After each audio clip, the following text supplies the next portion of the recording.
ربما يود الذين كفروا لو كانوا مسلمين ذرهم يأكلوا ويتمتعوا ويلههم الأمل فسوف يعلمون وما أهلكنا من قرية إلا ولها كتاب معلوم ما تسبق من أمة أجلها وما يستأخرون وقالوا يا أيها الذي نزل عليه الذكر إنك لمجنون لو ما تأتينا بالملائكة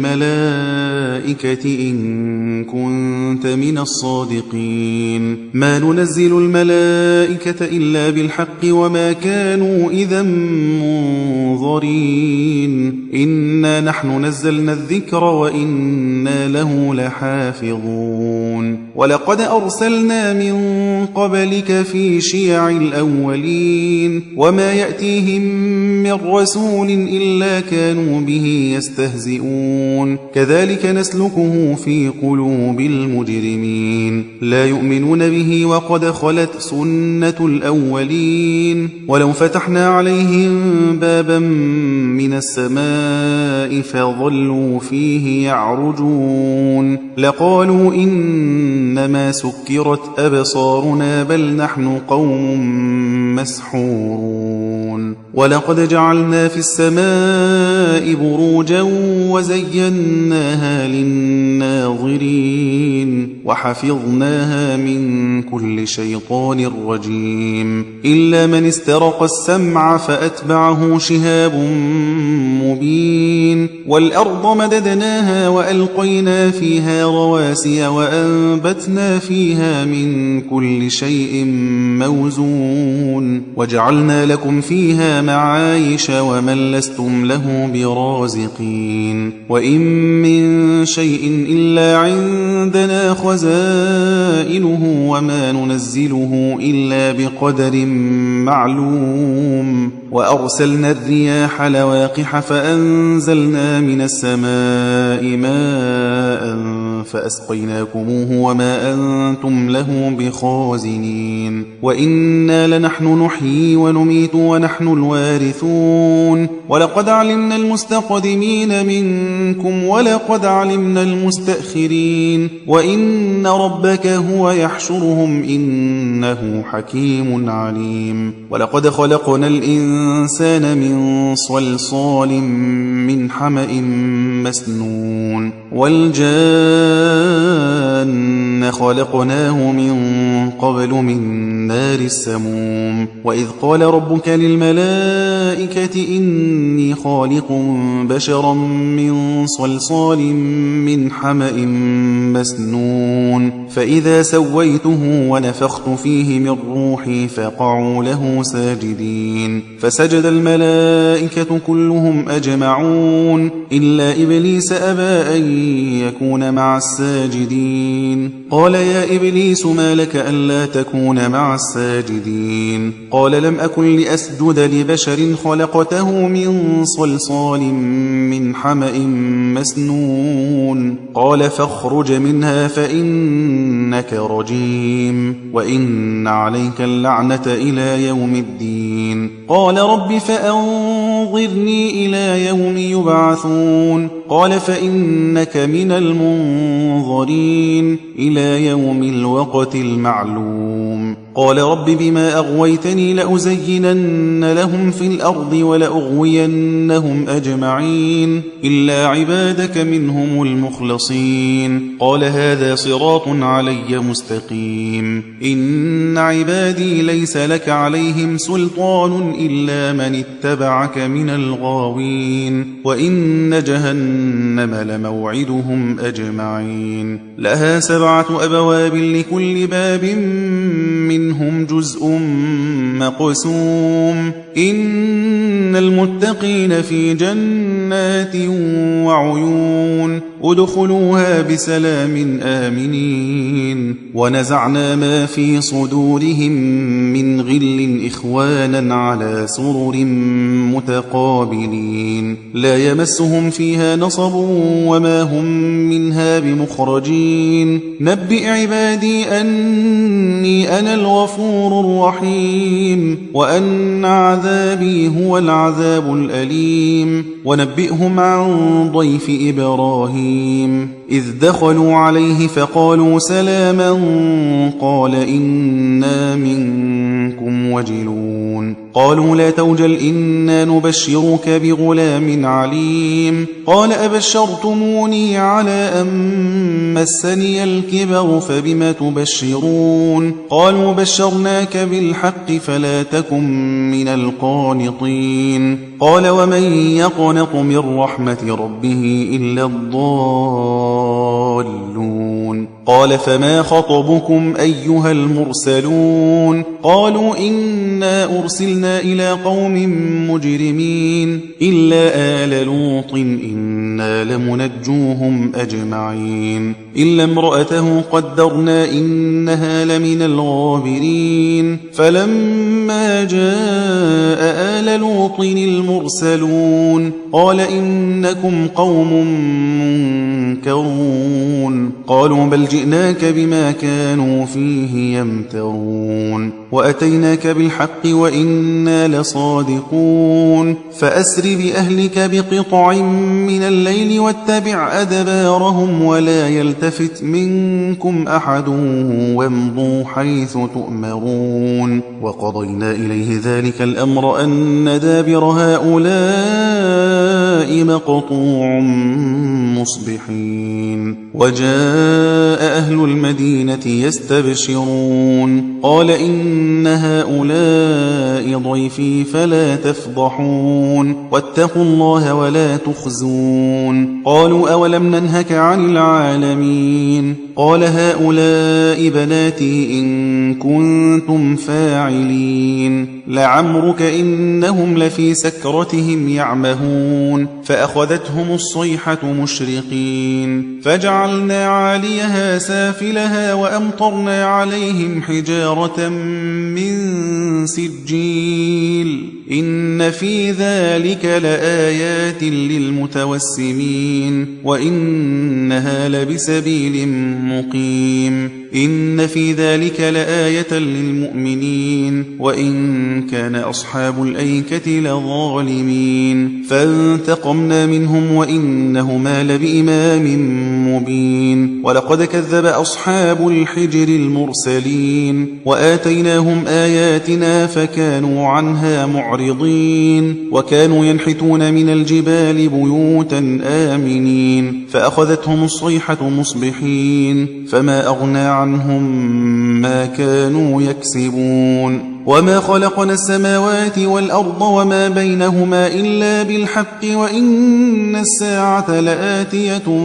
فاصفح الصفح الجميل إن ربك هو الخلاق العليم ولقد آتيناك 7 من المثاني والقرآن العظيم لا تمدن عينيك إلى ما متعنا به أزواجا منهم ولا تحزن عليهم واخفض جناحك للمؤمنين وقل إني أنا النذير المبين كما أنزلنا على المقتسمين الذين جعلوا القرآن عضين فوربك لنسألنهم أجمعين عما كانوا يعملون فاصدع بما تؤمر وأعرض عن المشركين إنا كفيناك المستهزئين الذين يجعلون مع الله إلها آخر فسوف يعلمون ولقد نعلم أنك يضيق صدرك بما يقولون فسبح بحمد ربك وكن من الساجدين واعبد ربك حتى يأتيك اليقين بسم الله الرحمن الرحيم أتى أمر الله فلا تستعجلوه سبحانه وتعالى عما يشركون ينزل الملائكة بالروح من أمره على من يشاء من عباده أن أنذروا أنه لا إله إلا أنا فاتقون خلق السماوات والأرض بالحق تعالى عما يشركون خلق الإنسان من نطفة فإذا هو خصيم مبين والأنعام خلقها لكم فيها دفء ومنافع ومنها تأكلون ولكم فيها جمال حين تريحون وحين تسرحون وتحمل أثقالكم إلى بلد لم تكونوا بالغيه إلا بشق الأنفس إن ربكم لرؤوف رحيم والخيل والبغال والحمير لتركبوها وزينة ويخلق ما لا تعلمون وعلى الله قصد السبيل ومنها جائر ولو شاء لهداكم أجمعين هو الذي أنزل من السماء ماء لكم منه شراب ومنه شجر فيه تسيمون ينبت لكم به الزرع والزيتون والنخيل والأعناب ومن كل الثمرات إن في ذلك لآية لقوم يتفكرون وسخر لكم الليل والنهار والشمس والقمر والنجوم مسخرات بأمره إن في ذلك لآيات لقوم يعقلون وما ذرأ لكم في الأرض مختلفا ألوانه إن في ذلك لآية لقوم يذكرون وهو الذي سخر البحر لتأكلوا منه لحما طريا وتستخرجوا منه حلية تلبسونها وترى الفلك مواخر فيه ولتبتغوا من فضله ولعلكم تشكرون وألقى في الأرض رواسي أن تميد بكم وأنهارا وسبلا لعلكم تهتدون وعلامات وبالنجم هم يهتدون أفمن يخلق كمن لا يخلق أفلا تذكرون وإن تعدوا نعمة الله لا تحصوها إن الله لغفور رحيم والله يعلم ما تسرون وما تعلنون والذين يدعون من دون الله لا يخلقون شيئا وهم يخلقون أموات غير أحياء وما يشعرون أيان يبعثون إلهكم إله واحد فالذين لا يؤمنون بالآخرة قلوبهم منكرة وهم مستكبرون لا جرم أن الله يعلم ما يسرون وما يعلنون إنه لا يحب المستكبرين وإذا قيل لهم ماذا أنزل ربكم قالوا أساطير الأولين ليحملوا أوزارهم كاملة يوم القيامة ومن أوزار الذين يضلونهم بغير علم ألا ساء ما يزرون قد مكر الذين من قبلهم فأتى الله بنيانهم من القواعد فخر عليهم السقف من فوقهم وأتاهم العذاب من حيث لا يشعرون ثم يوم القيامة يخزيهم ويقول أين شركائي الذين كنتم تشاقون فيهم قال الذين أوتوا العلم إن الخزي اليوم والسوء على الكافرين الذين تتوفاهم الملائكة ظالمي أنفسهم فألقوا السلم ما كنا نعمل من سوء بلى إن الله عليم بما كنتم تعملون فادخلوا أبواب جهنم خالدين فيها فلبئس فلبئس مثوى المتكبرين. وقيل للذين اتقوا ماذا أنزل ربكم قالوا خيرا للذين أحسنوا في هذه الدنيا حسنة ولدار الآخرة خير ولنعم دار المتقين. جنات عدن يدخلونها تجري من تحتها الأنهار لهم فيها ما يشاءون كذلك يجزي الله المتقين. الذين تتوفاهم الملائكة طيبين يقولون سلام عليكم ادخلوا الجنة بما كنتم تعملون. هل ينظرون إلا أن تأتيهم الملائكة أو يأتي أمر ربك كذلك فعل الذين من قبلهم وما ظلمهم الله ولكن كانوا أنفسهم يظلمون. فأصابهم سيئات ما عملوا وحاق بهم ما كانوا به يستهزئون. وقال الذين أشركوا لو شاء الله ما عبدنا من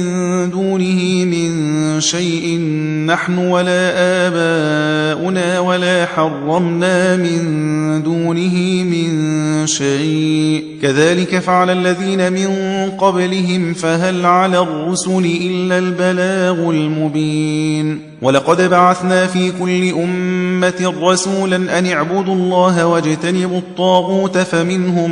من هدى الله ومنهم من حقت عليه الضلالة فسيروا في الأرض فانظروا كيف كان عاقبة المكذبين. إن تحرص على هداهم فإن الله لا يهدي من يضل وما لهم من ناصرين. وأقسموا بالله جهد أيمانهم لا يبعث الله من يموت بلى وعدا عليه حقا ولكن أكثر الناس لا يعلمون. ليبين لهم الذي يختلفون فيه وليعلم الذين كفروا أنهم كانوا كاذبين. إنما قولنا لشيء إذا أردناه أن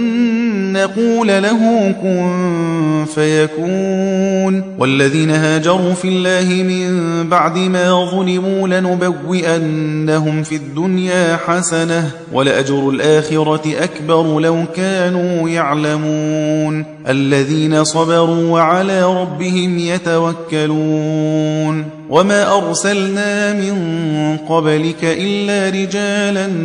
نوحي إليهم فاسألوا أهل الذكر إن كنتم لا تعلمون. بالبينات والزبر وأنزلنا إليك الذكر لتبين للناس ما نزل إليهم ولعلهم يتفكرون. أفأمن الذين مكروا السيئات أن يخسف الله بهم الأرض أو يأتيهم العذاب من حيث لا يشعرون أو يأخذهم في تقلبهم فما هم بمعجزين أو يأخذهم على تخوف فإن ربكم لرؤوف رحيم. أولم يروا إلى ما خلق الله من شيء يتفيأ ظلاله عن اليمين والشمائل سجدا لله وهم داخرون. ولله يسجد ما في السماوات وما في الأرض من دابة والملائكة وهم لا يستكبرون. يخافون ربهم من فوقهم ويفعلون ما يؤمرون. وقال الله لا تتخذوا إلهين اثنين إنما هو إله واحد فإياي فارهبون. وله ما في السماوات والأرض وله الدين واصبا أفغير الله تتقون. وما بكم من نعمة فمن الله ثم إذا مسكم الضر فإليه تجأرون ثم إذا كشف الضر عنكم إذا فريق منكم بربهم يشركون. ليكفروا بما آتيناهم فتمتعوا فسوف تعلمون. ويجعلون لما لا يعلمون نصيبا مما مما رزقناهم تالله لتسألن عما كنتم تفترون ويجعلون لله البنات سبحانه ولهم ما يشتهون وإذا بشر أحدهم بالأنثى ظل وجهه مسودا وهو كظيم يتوارى من القوم من سوء ما بشر به أيمسكه على هون أم يدسه في التراب ألا ساء ما يحكمون للذين لا يؤمنون بالآخرة مثل السوء ولله المثل الأعلى وهو العزيز الحكيم ولو يؤاخذ الله الناس بظلمهم ما ترك عليها من دابة ولكن يؤخرهم إلى أجل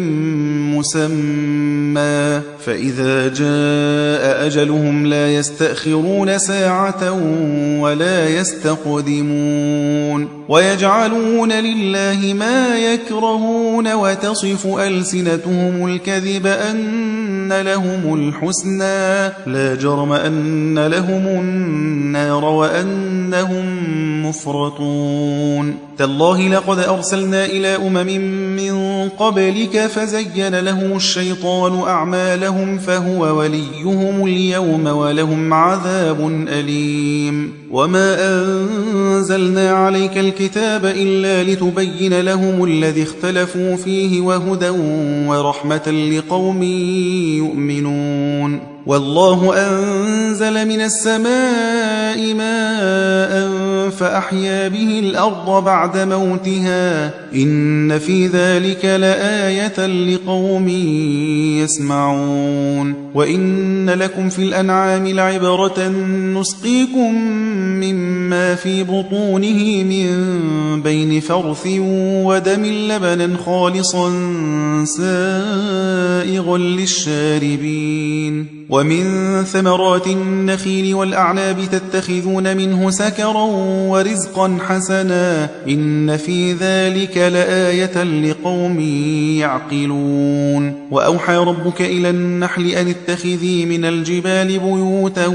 ومن الشجر ومما يعرشون ثم كلي من كل الثمرات فاسلكي سبل ربك ذللا يخرج من بطونها شراب مختلف ألوانه فيه شفاء للناس إن في ذلك لآية لقوم يتفكرون والله خلقكم ثم يتوفاكم ومنكم من يرد إلى أرذل العمر لكي لا يعلم بعد علم شيئا إن الله عليم قدير والله فضل بعضكم على بعض في الرزق فما الذين فضلوا براد رزقهم على ما ملكت أيمانهم فهم فيه سواء أفبنعمة الله يجحدون والله جعل لكم من أنفسكم أزواجا وجعل لكم من أزواجكم بنين وحفدة ورزقكم من الطيبات أفبالباطل يؤمنون وبنعمة الله هم يكفرون ويعبدون من دون الله ما لا يملك لهم رزقا من السماوات والأرض شيئا ولا يستطيعون فلا تضربوا لله الأمثال إن الله يعلم وأنتم لا تعلمون ضرب الله مثلا عبدا مملوكا لا يقدر على شيء ومن رزقناه منا رزقا حسنا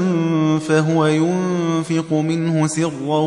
وجهرا هل يستوون الحمد لله بل أكثرهم لا يعلمون وضرب الله مثلا رجلين أحدهما أبكم لا يقدر على شيء وهو كل على مولاه أينما يوجهه لا يأتي بخير هل يستوي هو ومن يأمر بالعدل وهو على صراط مستقيم ولله غيب السماوات والأرض وما أمر الساعة إلا كلمح البصر أو هو أقرب إن الله على كل شيء قدير والله أخرجكم من بطون أمهاتكم لا تعلمون شيئا وجعل لكم السمع والأبصار والأفئدة لعلكم تشكرون ألم يروا إلى الطير مسخرات في جو السماء ما يمسكهن إلا الله إن في ذلك لآيات لقوم يؤمنون والله جعل لكم من بيوتكم سكنا وجعل لكم من جلود الأنعام بيوتا تستخفونها يوم ظعنكم ويوم إقامتكم ومن أصوافها وأوبارها وأشعارها أثاثا ومتاعا إلى حين والله جعل لكم مما خلق ظلالا وجعل لكم من الجبال أكنانا وجعل لكم سرابيل تقيكم الحر وسرابيل تقيكم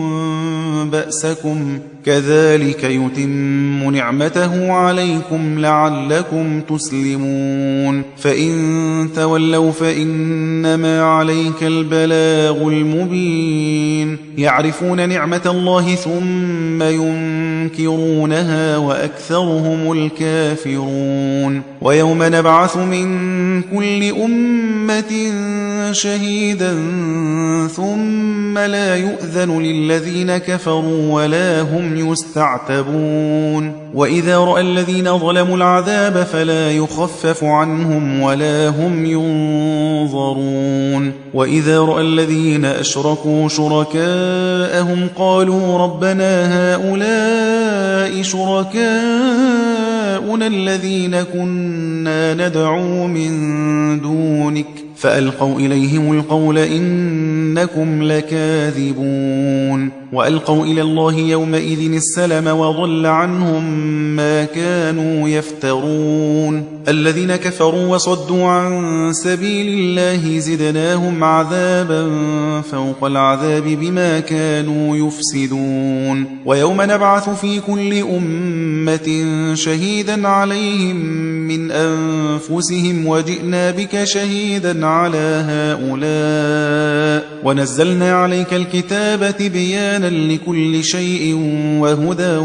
ورحمة وبشرى للمسلمين إن الله يأمر بالعدل والإحسان وإيتاء ذي القربى وينهى عن الفحشاء والمنكر والبغي يعظكم لعلكم تذكرون وأوفوا بعهد الله إذا عاهدتم ولا تنقضوا الأيمان بعد توكيدها وقد جعلتم الله عليكم كفيلا إن الله يعلم ما تفعلون ولا تكونوا كالتي نقضت غزلها من بعد قوة أنكاثا تتخذون أيمانكم دخلا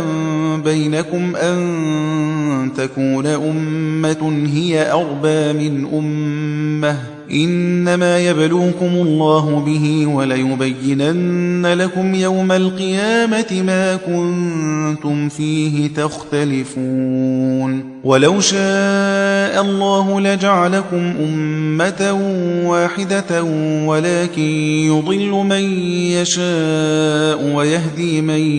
يشاء ولتسألن عما كنتم تعملون ولا تتخذوا أيمانكم دخلا بينكم فتزل قدم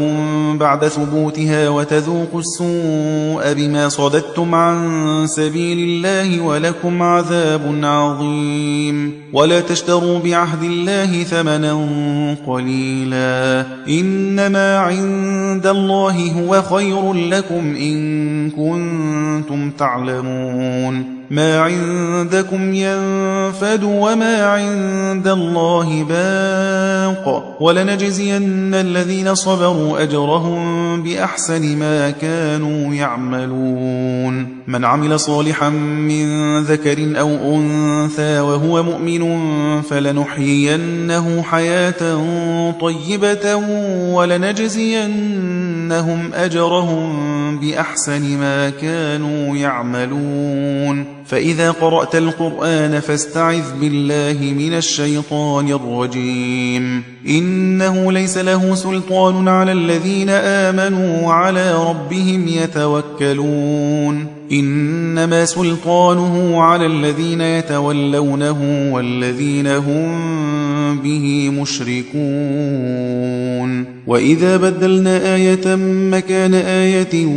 والله أعلم بما ينزل قالوا إنما أنت مفتر بل أكثرهم لا يعلمون قل نزله روح القدس من ربك بالحق ليثبت الذين آمنوا وهدى وبشرى للمسلمين ولقد نعلم أنهم يقولون إنما يعلمه بشر لسان الذي يلحدون إليه أعجمي وهذا لسان عربي